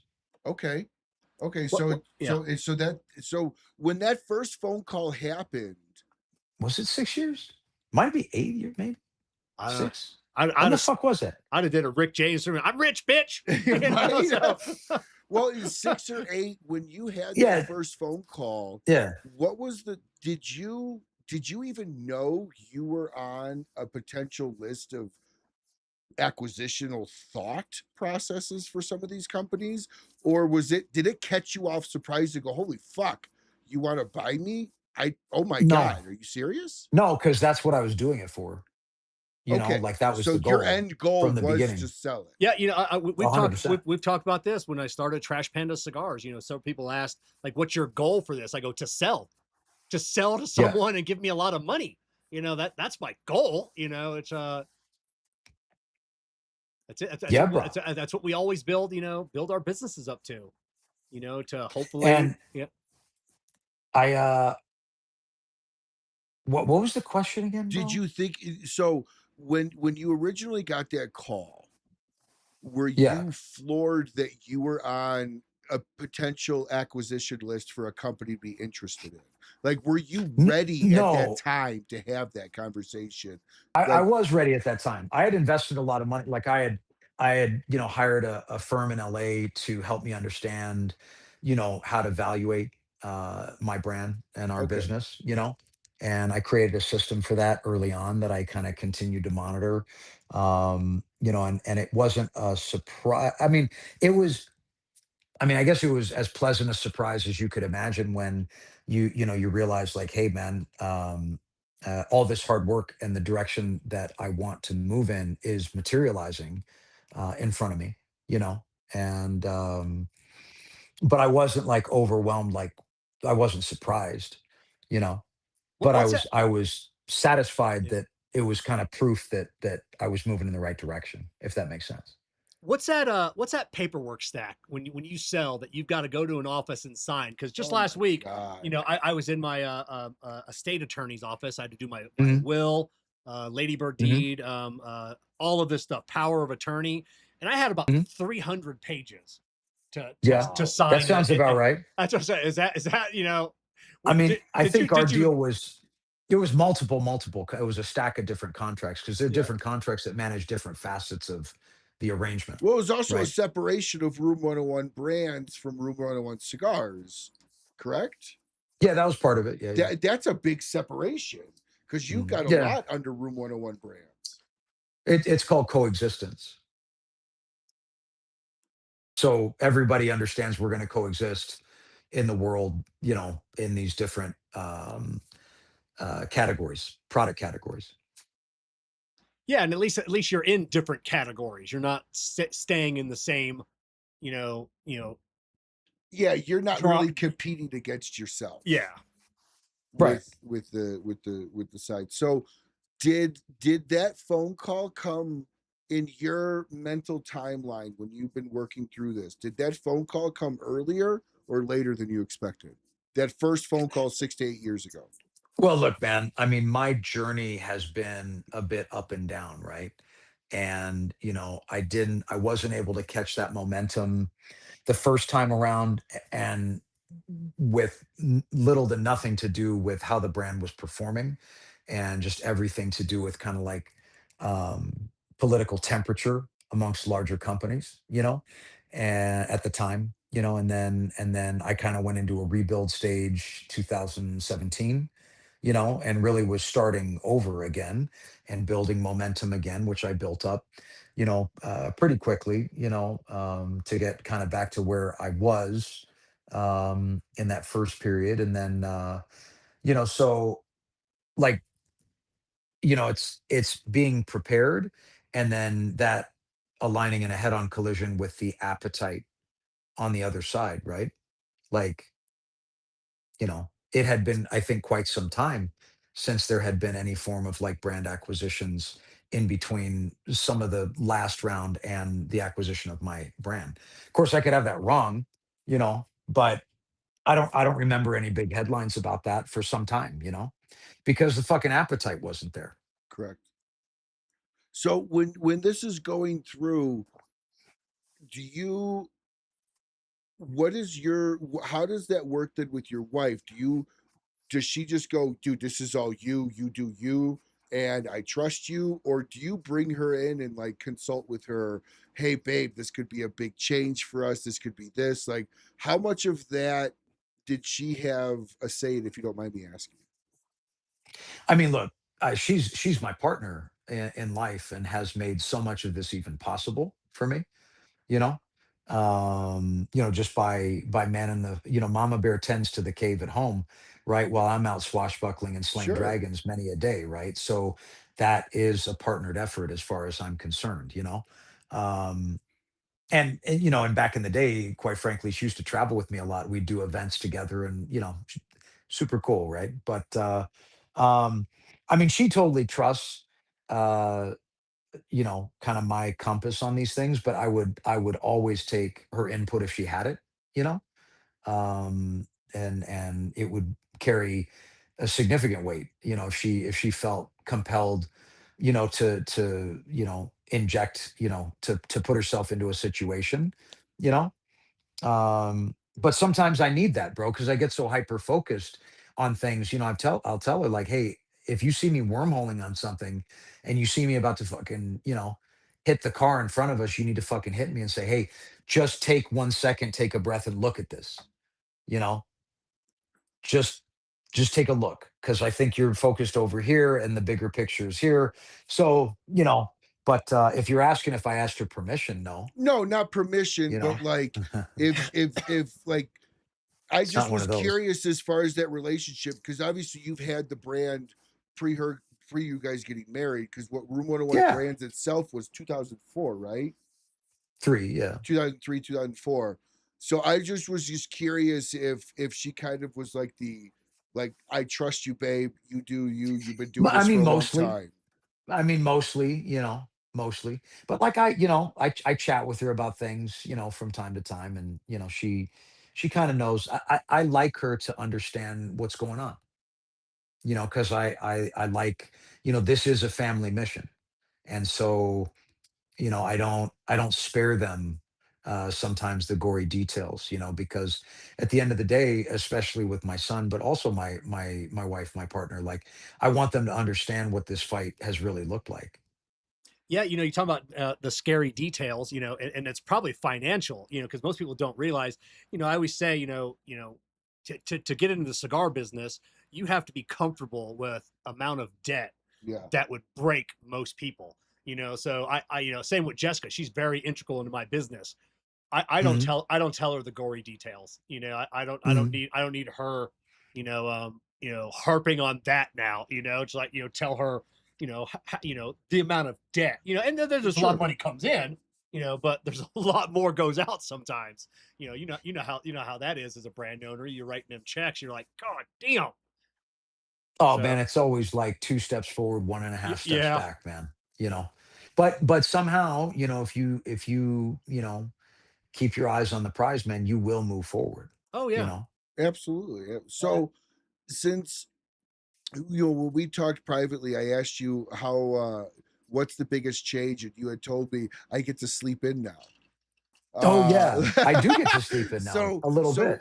what is a hobby or what has been something that this buyout has allowed you to take up or show interest in that when you were running everything 110% by you didn't have that time. so I'd like to piggyback on that as well. Yeah. What was your first purchase? There you Like your go. first like we're rich. We're gonna buy What rat rod was it? a diamond You plated know, man, skateboard. I I see him did I buying a did buy a rat rod. car. I did buy a I car. That was probably the first Oh, thing that I bought. What'd you But buy? it wasn't, man, because it wasn't like I hadn't done okay, for a while, right? And exactly. so Yeah. like I didn't go out and buy a watch, or anything like that. Um, you know, I think that um it's the one thing that has been, I think, the coolest part of the whole thing is like, as a self-made guy and somebody that wasn't born with it, which, there's nothing wrong with that. If you were, man, hey man, you won the lottery, right? But that wasn't the case in my family. And it's like, I feel like I have a rich grandma now, Yeah. you know like if shit gets really tight, then it just kind of puts you in a different position, and that's nice. It's a nice thing after, fighting for over 20 years, Yeah. Correct. Absolutely. I can to be able to breathe a little bit, yeah. you know. Absolutely. And I'm So, not done, dude, so No, not we're at gonna all. oh my do some more gosh. shit, Yeah, we'll you're see. going to be on a couple more. You're going to be on every year for as long as this show's around. That's for sure. You don't have a fucking choice. No, Uh, I'll show up. I'll show up and ruin your show once or twice a year. are you You Hey, know, kidding me? I've got a quick question, which I had to Google it. tell me. I just picked up the box of the new 17th anniversary. Oh yeah, bro. That I'm looking, because I have boxes all, from the very beginning, all of them.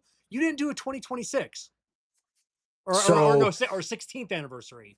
that's correct. So what happened was the packaging that we were having developed for the 15th was so delayed in arrival that that product actually the 15th anniversary released in the 16th year of business. Oh, okay. And so when they said, "Well, are we going to do the 16th next year?" I said, "Absolutely fucking not." Like I'm not deleting a year of veteran status off my sleeve because we had a packaging delay. It's 17 years, man. You know?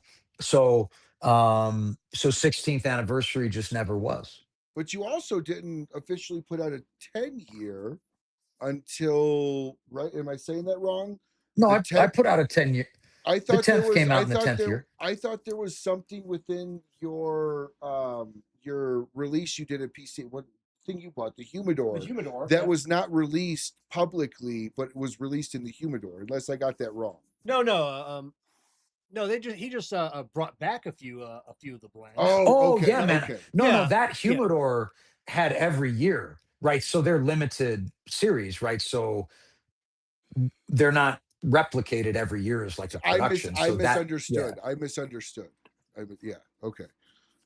So by the way, I do have to say that was and I've said this to you, I think last time you were on, that was the nicest fucking thing at PCA that year.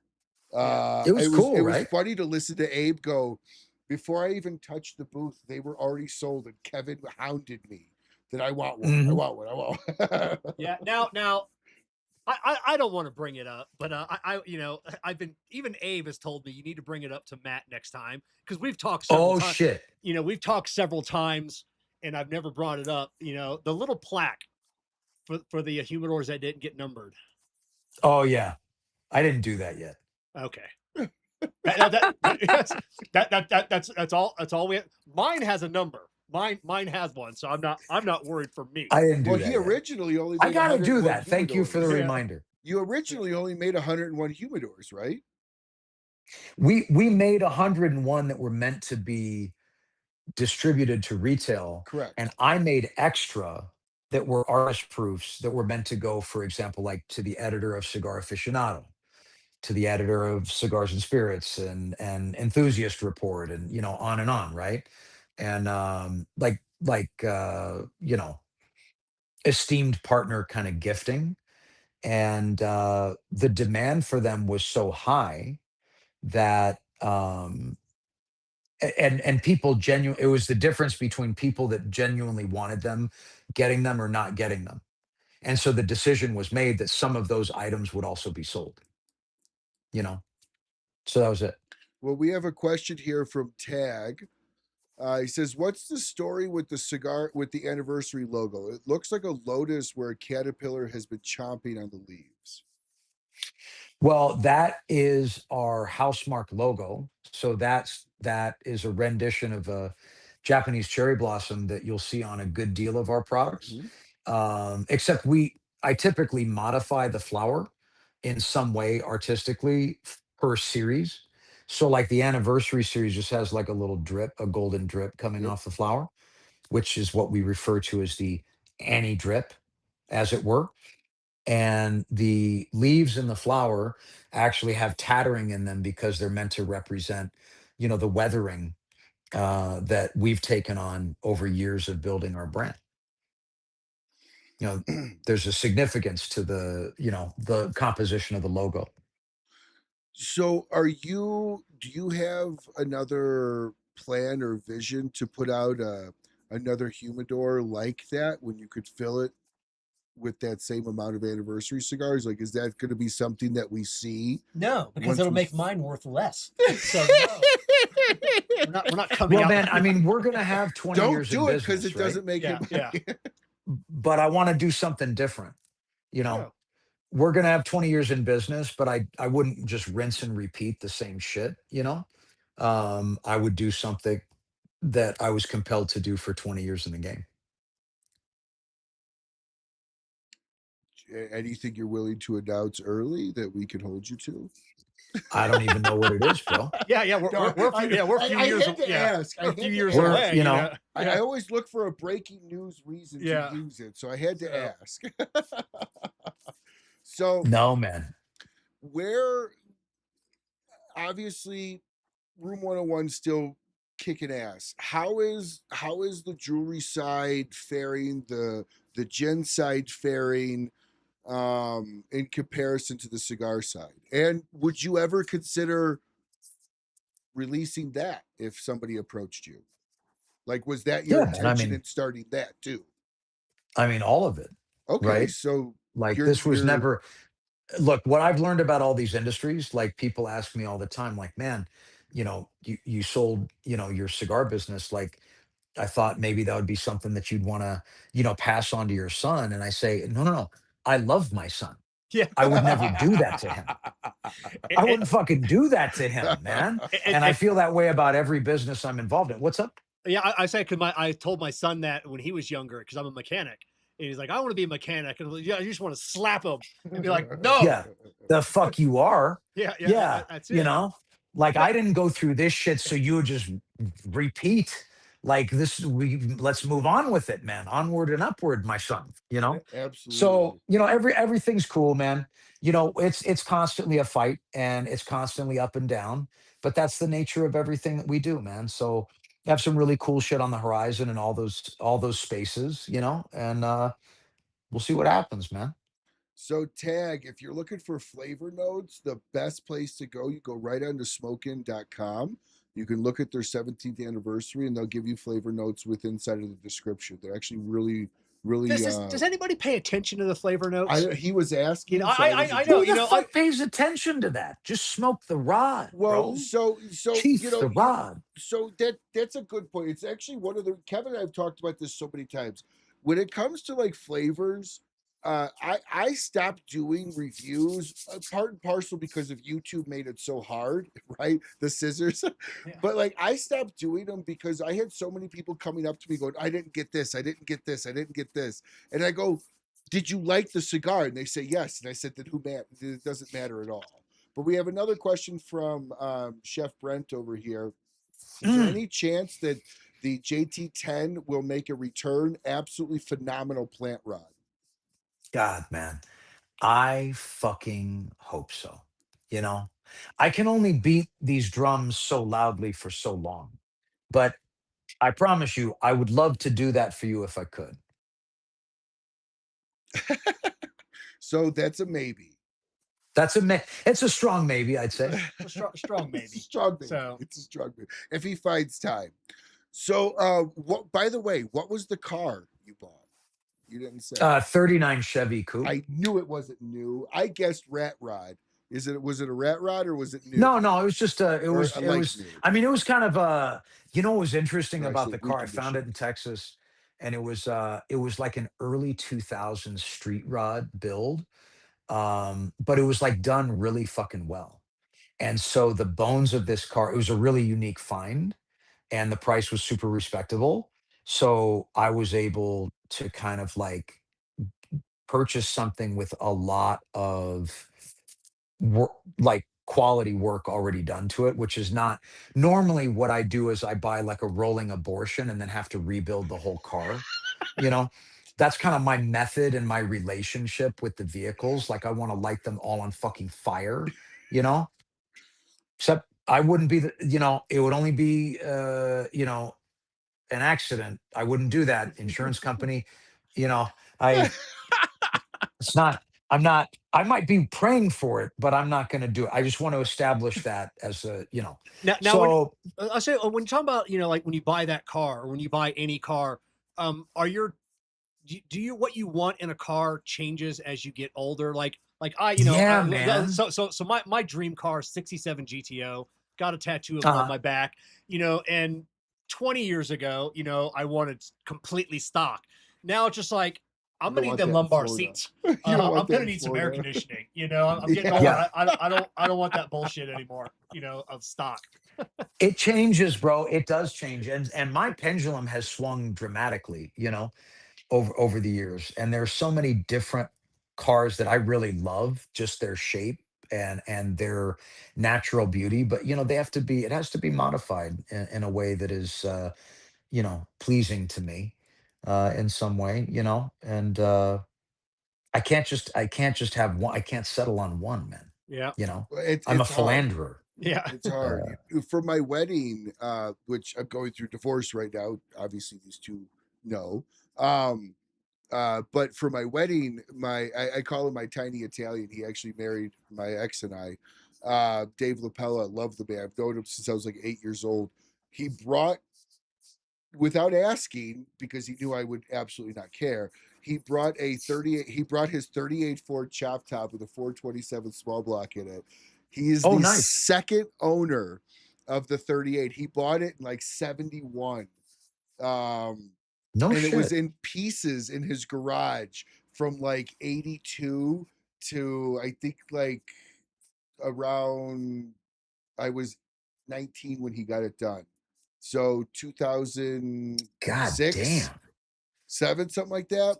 And That sounds about and right. it is absolutely gorgeous. It is candy apple speckled red, but it's Mm, geared high.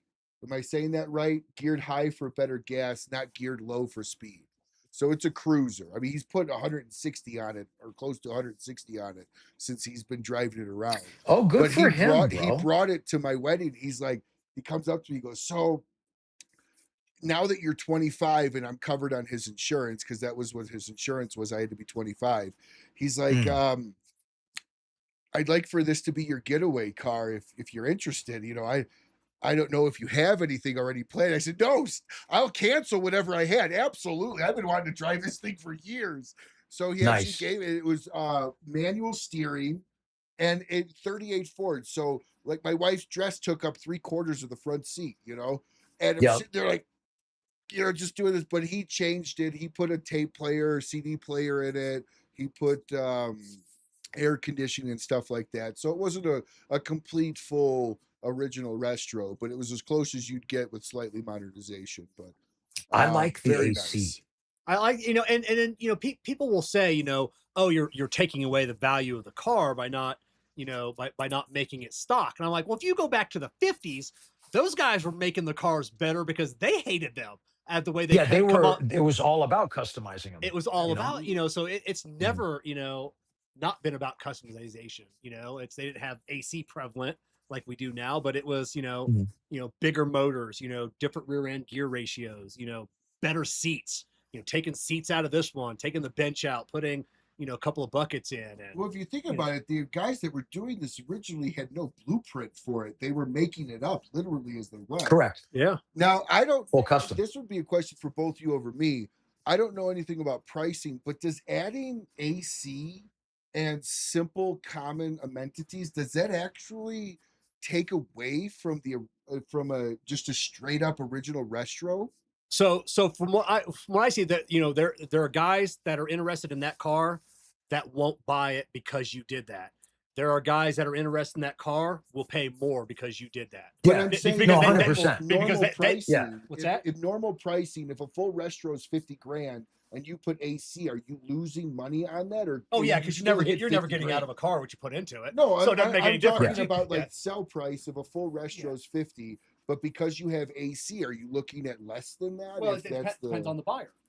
Like I Yeah. said, if Like. some guys aren't going to pay that Yeah. much. Okay, so it doesn't Yeah. naturally He's right. remove value. It's Yeah. all the buyer at Yeah. that point. Okay. Yeah, like if there's a dude that's a purist and wants the car to be as original, then they're not going to be interested in that. But most, sane psychopaths will go for. I love the modern. I have many modern secrets, but they are hidden as Yeah. best they can be.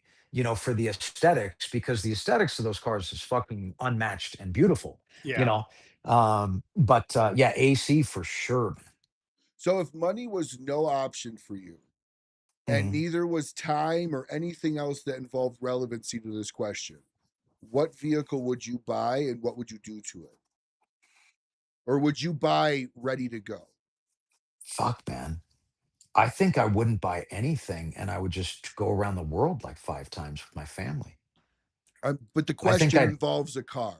it involves a car. If you had your It dream has to car, where no money, where money wasn't an option, time wasn't an option, would you buy a junker to fix, or would you buy a fully completed, whatever it was? Can I do both? But yeah, Sure. What would it be? I'll do both. See what I'll do Ryan. both. So what Ryan's not understanding is even if you and I bought the car completely done, it's never done. It only takes one trip around the block, and well, and you're like, oh, well, we're gonna have to these wheels. That's it. There's no completely done. Well, what would it be? Yeah. What would be your white whale vehicle if you were able to? Man, I don't know, dude. Like, I like so many cars. Look, man, ever since I was a kid, man, I mean, I've always loved like early Impalas, like 61, I think is beautiful. Like the Roadrunners. I should have got one of those years ago, of course, because now they're just like untouchable, it's crazy what even like, like my Riviera, man, like, a couple years ago, that was a $5,000 car, and so like even those are jumping now, the Gen 1 Rivies and all that, but or have jumped. A Duesenberg. Ooh, I can totally see you rocking up to events in a Duesenberg, man. Right, those are 16 valve, aren't they? So there are a couple, right? Like there's one that is on display in one of the upper floors of the Peterson Auto Museum. Okay, it's still up there.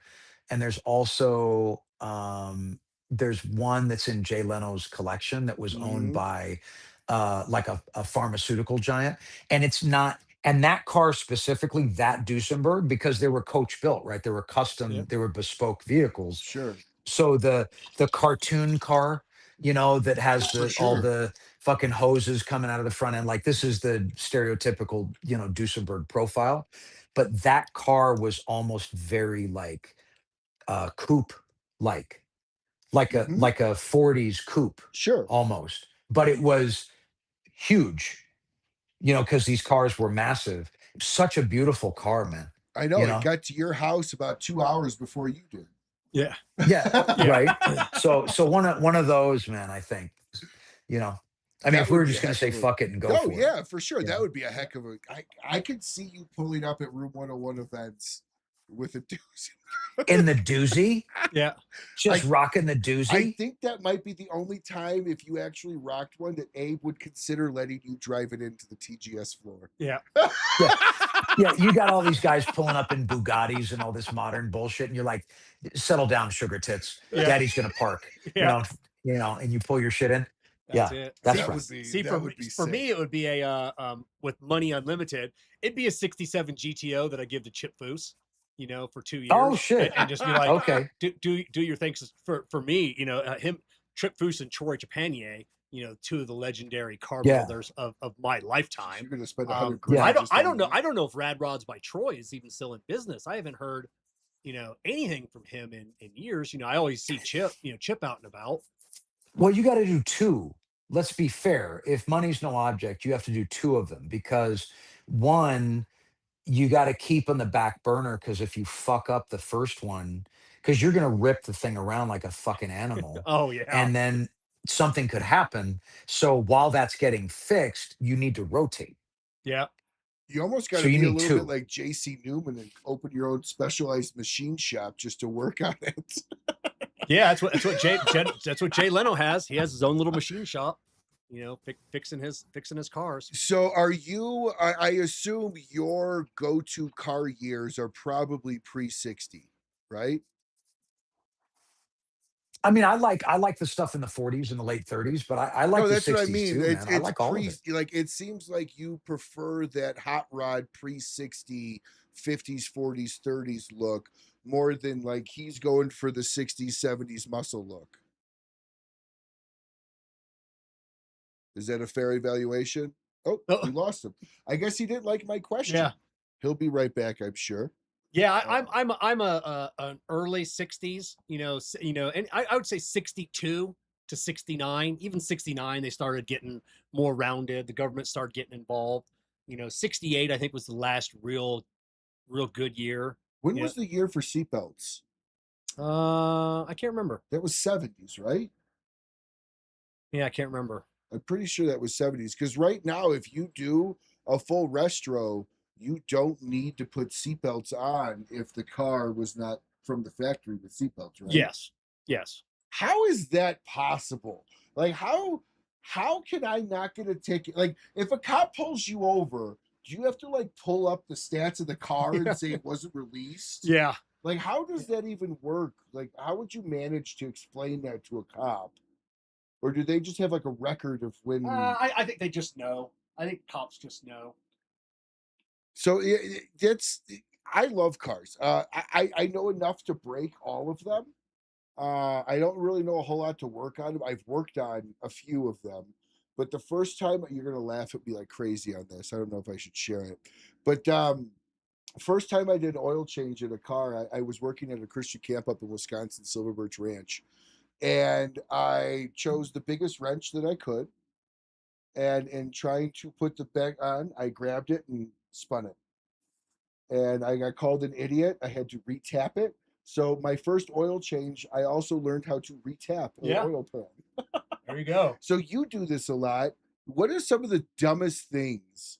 Because something tells me that when it comes to your job, that you run into the I looked it up on YouTube and I followed it. Like how much of your work is fixing their fuck ups and their home fuck ups?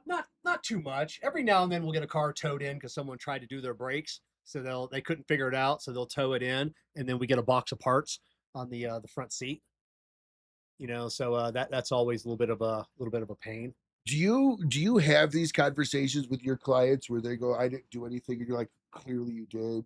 Like I know you did. Don't lie to me. Like I'm your hairdresser. If you're balding, I'm gonna know. Yeah, like, I'm gonna know you did something. Exactly. We'll ask the customer, "What'd you do to this?" I didn't do anything.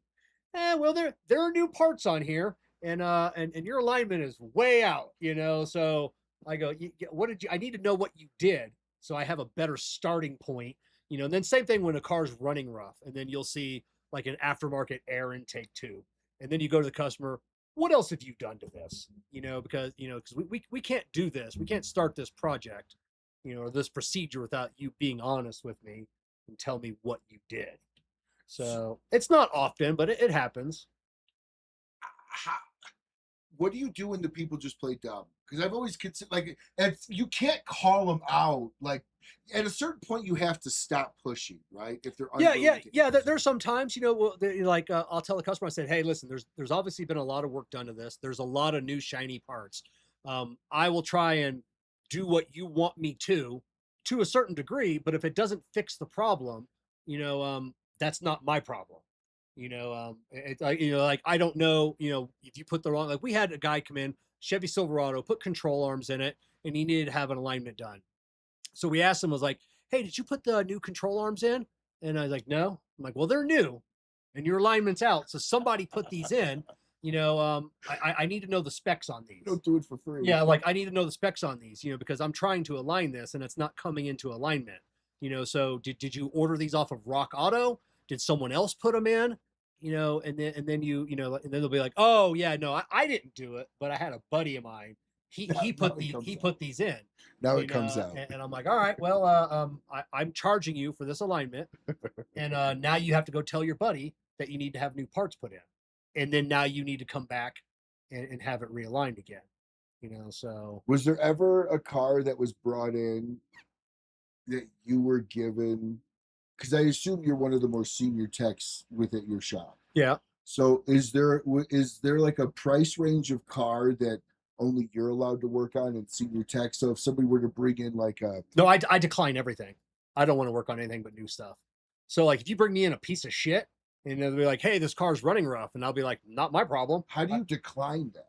I thought they were just given to you. I just tell them, they'll bring me a ticket for a car, and I'll look at it and like, oh, it's a 1983 Chevy Beretta that's running rough, and I'll be like, no, I'll pass. I'm like, see if Eric wants to work on it. If not, tell the customer to take it somewhere else. So what's the most expensive car you've worked on? Well, the most expensive car I did a set of brakes on a Google van, that probably had $5 million worth of camera and equipment in the back. Okay. So I mean, but have you ever worked on like a high-end any kind of like high end like Corvettes or anything like that people bring in? No, we tell them to take it back to the dealership. Okay, so Yeah, you guys Yeah, turn those down. we're not your guy. So if someone rolled in with a Lambo, you turn them down. Obviously, Yeah, you no, can't without a probably doubt. No, work on it's that. not. And I have the front staff trained. Yeah, we don't work on shit like that. If it's a complete shit box, we don't work on that either. What about BMW? You guys work on Europeans? Yeah, I have my other guy Eric. He likes to dig into BMWs and Mercedes. I won't. But Yeah. BMW stands for bring my wallet. Yeah, so- break my window, bite my weenie. Backwards is wanted Mercedes Benz. So I don't work on that. I like the newer people. Are like, oh, the new stuff's so hard to work on. Get the fuck out of here. I'd rather work on a 2022 Honda Civic than a 1987 Honda Civic. They're just so much easier to work on. So much less room in the new ones, but more computer. Some things are difficult to work on, but I just don't do those things. So we'll close the show with this because I think Boof's probably phone ran out of battery. How long have you been wrenching professionally? Probably 25 years. In that time, maybe at the level I'm at now, maybe 15 years. Because I started off in the quick lube side, which learning how to change fluids and oils, then moving over to the tire side and doing tires and brakes, and then just keep moving up. So probably 15 years. I've been at the level that I'm at now. So for anybody interested in being a mechanic, pay attention to this next question. What is your entry level today cost for a mechanic to be a mechanic? Because mechanics, for those of you that don't know, mechanics are essentially sold as beauty salons in the sense that you bring your own equipment for the most part, at least dealership wise, and you own a bay, you're given book time, you're run as an independent business within a lot of shops. So what is the value of totality of your tools if you're willing to share? I don't, I don't have that many tools, compared to other guys. I mean, I probably got, maybe $25,000 in tools. Oh yeah, that's not that much. It's not a lot because I don't buy every specialty tool, because a lot of times, you'll come across a job, that can be done fairly quickly, but it's a $300 or $400 tool that you have to buy. And if it's a job I'm not doing often, there's no ROI. I would just not do the job because I'm not going to spend $300 on a tool to only use that tool once a year. Correct. And only make $60 to $70, to use that tool. So for me, it doesn't make sense to do the job. Just, but then there's sometimes you need a specialty tool and then to do the job quickly and efficiently, but I can work around it with some other tools that I have. I can still remove that water pump, without that special tool that holds this, so I can still do that. But if you're coming in, you realistically, you're going to come into a job in a place like mine, as like a maintenance tech. We're going to provide you with enough tools to do the job. But, most of the guys go out and end up spending about $1,000, on some wrenches and some screwdrivers and some, other stuff. So, my brothers could probably got around 80, 90. Yeah. Into his. Yeah, there are guys that have hundreds of thousands of dollars. Big time. But I don't do those specialty jobs. That's something that they don't tell you necessarily as a barrier to entry within this mechanics world because dealership you don't get that provided stuff unless it's dealership specialty. Some dealerships do provide all your tools. Like don't bring in your box. There's no room for it here. Really? Because when I worked at the dealership, it was if you don't have a box, we're not employing you. We'll have all your specialty tools, but if you don't have a box. Yeah, no, there are some dealerships that like don't bring your box here because it's not needed. Okay. We provide you with everything you need. That would only be like a dedicated dealership though. That wouldn't be a used car only dealership probably. Yeah, I've seen them big and small. Really? Provide the technicians with the tools they need. Interesting. So but yeah, I mean, I probably only spend realistically $1,000 to $2,000 a year now on tools. Like I don't buy tools. Usually it's like weird little things that I'll buy. So I don't spend a lot of money anymore. Boofy's battery did run out. Oh, okay. Just texted. So well, guys, really hope you enjoyed the show tonight. And thank you so much for joining. It's just so much fun to have. I can't believe, Hey, look, my doppelganger Brian Lewis is in the chat. Right, there you go. I still can't believe you're in studio, man. This means the world to have you in studio. Well, you came to my studio, now I come to yours. I know. Your studio is a lot bigger. Yeah. Your studio's a lot bigger, a lot nicer. You have a walk-in. Mine's a lot smaller, but you know, even you started out small. Yep. So I started out smaller than this, so this is true. This is true. So, well, thank you so much for coming on the show tonight. Thank you everybody for watching. Hopefully you had a great show and you enjoyed watching. Until we see you again, smoke as much as you like, smoke as many fucking Room 101 cigars as you can, and have a great rest of your week.